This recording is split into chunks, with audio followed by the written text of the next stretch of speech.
Did you target Americans? The question hit the room like an accusation. And for a moment, Pam Bondii didn't answer. Not because she didn't understand, but because she did. The cameras locked onto her face. Staff members stopped typing. Reporters looked up from their phones. Because what the Attorney General of the United States had just confirmed wasn't a policy update or a budget line or a procedural footnote. It was a list.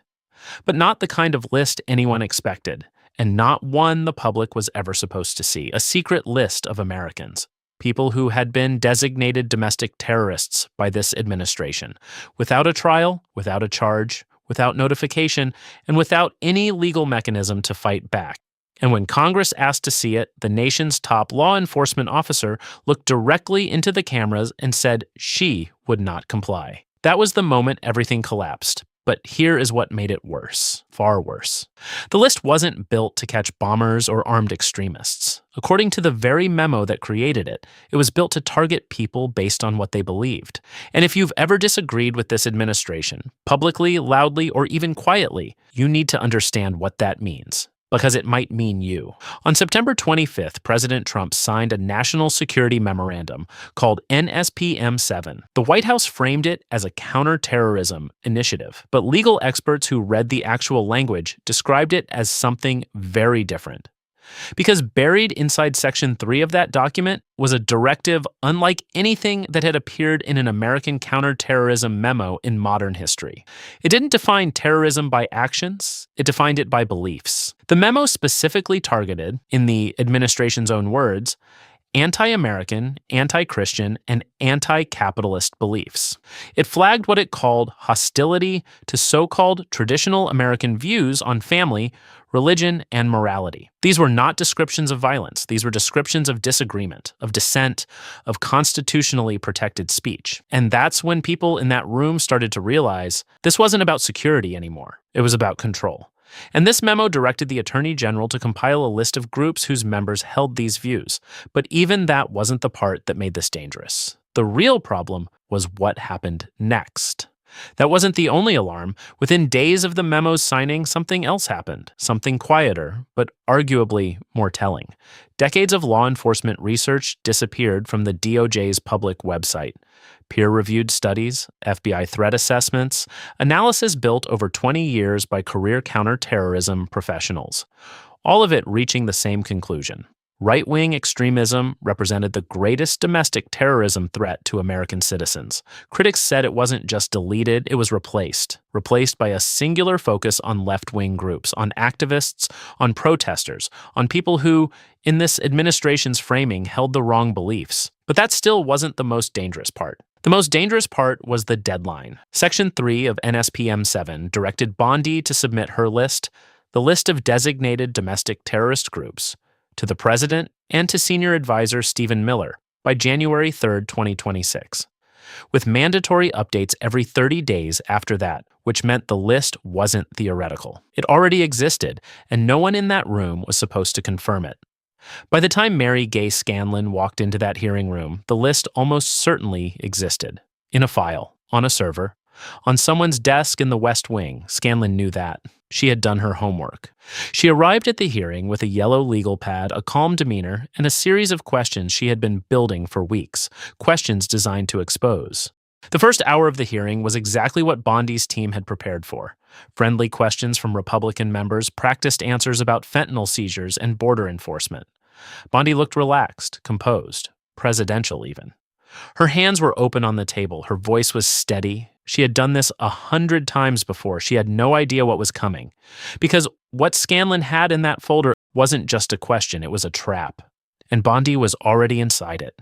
Scanlon waited. She let the rhythm of the hearing settle, let Bondi exhale. And then, methodically, she began to build the case. She laid out the timeline, the memo, the ideology language, the deleted research, the December 4th directive to the FBI, the January 3rd deadline.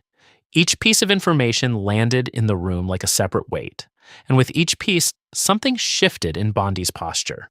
The open hands moved together, the shoulders drew slightly inward, her eyes, which had been moving comfortably around the room, began to settle, and then narrow. And then Scanlon asked the question, can we assume that you or persons under your direction, at the Department of Justice have prepared that list of groups or entities designated as domestic terrorist organizations? Yes or no? Bondi opened her mouth, then stopped. Her lips tightened, her fingers pressed into the table, and instead of yes or no, she said, I know Antifa is part of that. The room went still, not the polite stillness of a routine hearing. The sharp stillness of a room that has just watched someone dodge a question so obviously that even the most seasoned observers stopped pretending not to notice. Scanlon didn't raise her voice. She didn't lean forward dramatically. She simply said, I asked a yes or no question. Bondi tried again. More words. No answer. Her voice tightened. She paused mid-sentence, then started over. And for the first time that morning, she looked unsure. Her voice, which had been smooth and controlled all morning, now carried a different texture. Clipped, slightly faster, the cadence of someone who is searching for firm ground and not finding it. I'm going to answer it yes or no, she said, and then she didn't. But eventually, the answer came. Yes, the list existed, and in that moment, there was no way to take it back. Now Scanlon moved to the second question, the one that would define the rest of the hearing. Will you commit to providing this committee with that list? What Bondi said next made people forget the first answer entirely. I'm not going to commit to anything to you.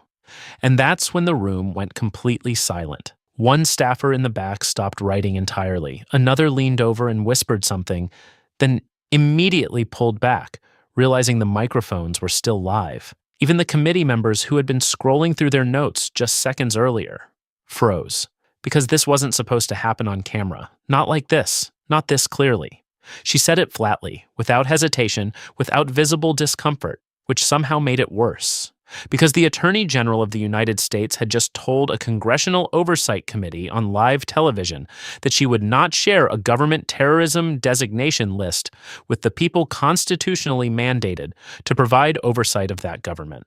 Scanlon held the pause. She let those words sit in the air of that hearing room until everyone in it, every reporter, every staffer, every viewer watching at home, had fully absorbed what they had just heard.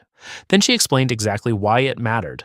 Under existing federal law, when the State Department designates a foreign organization as a terrorist group, it must notify Congress. The designated entity must be informed. There are legal pathways to challenge a false designation.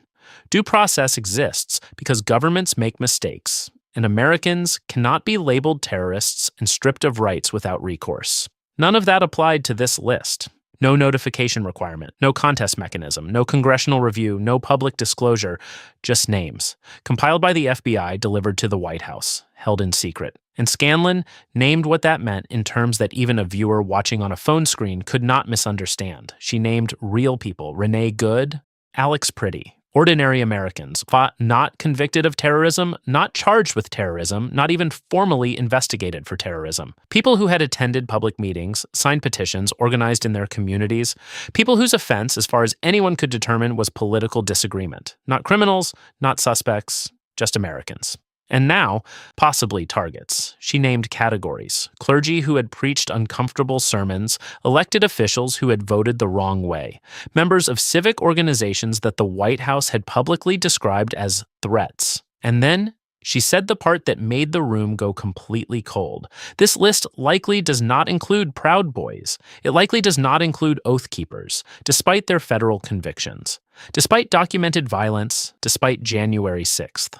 The groups that career counterterrorism professionals had identified for decades as the dominant domestic threat were apparently absent from a list compiled under a memo that had simultaneously deleted that research from public access. The list, built under a memo targeting left-wing ideology, appeared to be pointed in exactly one direction, at the political opponents of the people who wrote it. Bondi tried to respond. She reached for language about public safety, about the administration's commitment to law enforcement, about the complexity of counterterrorism designations. But the words had stopped assembling themselves correctly. She began sentences she couldn't finish. She referenced facts that Scanlon had already addressed. At one point, visibly frustrated, she said, "You won't let me answer questions." Scanlon's response was quiet and final. "You had your chance." The hearing ended. Bondi's staff closed around her like a wall. The communications team was already on their phones before she had gathered her papers. But nothing they could say in the next 48 hours could undo what had already been confirmed. Under oath, on the record, on camera, the list existed. And the most disturbing part? You wouldn't even know if you were on it. No warning, no letter, no chance to defend yourself, just a label. You never agreed to. Congress would not be shown it. The people on it had no way to know they were there, and no legal mechanism to challenge it if they were. Former federal prosecutors began appearing on every major network within hours. Civil liberties organizations filed emergency information requests before the day was over. Legal scholars cited McCarthy. They cited Nixon's enemies list. They cited the Church Committee investigations that had exposed FBI abuses of ordinary Americans in the 1970s. But one former counterterrorism official, a 22-year FBI veteran who had built actual terrorism cases against actual terrorists, said something that cut through all of it. He said, "The most dangerous thing about a secret list isn't who's on it today. It's who gets added tomorrow and who decides." Mary Gay Scanlon had walked into that hearing with a legal pad and a yes or no question. She walked out having forced the Attorney General of the United States to confirm on the record that the government was maintaining a secret list of Americans designated as domestic terrorists, with no oversight, no notification, no appeal process, and no intention of telling Congress who was on it. The list was real. America still didn't know whose name was on it. Maybe a pastor, maybe an activist, maybe an elected official who voted the wrong way, or someone who never thought they would ever be on a list like that. So here is the question that Pam Bondii still hasn't answered. The one that matters more than any budget figure, any arrest statistic, any talking point her communications team has prepared. Was this list built to protect America, or was it built to target Americans? If this is real, then this isn't politics anymore. So answer this. Was this about protecting the country or targeting Americans? Type protect or target in the comments, because silence is exactly how lists like this spread. So now it's your turn to say something.